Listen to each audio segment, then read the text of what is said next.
Louisiana lawmakers could be returning to Baton Rouge for the first ever veto session to consider overriding several of Governor John Bel Edwards' vetoes. And that is the topic of this week's commentary by Eyewitness News political analyst and Gambit columnist Clancy. On the surface, the potential override of Governor Edwards' vetoes is a fight over public policy.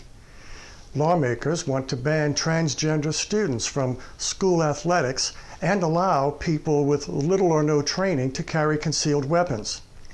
The governor says the transgender ban is unnecessary and discriminatory, and it could cost New Orleans the Final Four next year.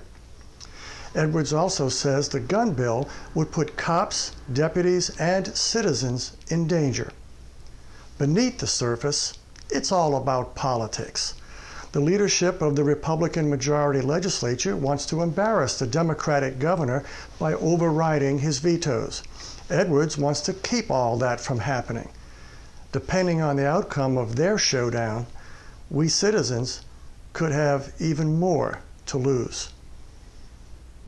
This has been an expression of opinion by Clancy. Email your thoughts to commentary@WWLTV.com.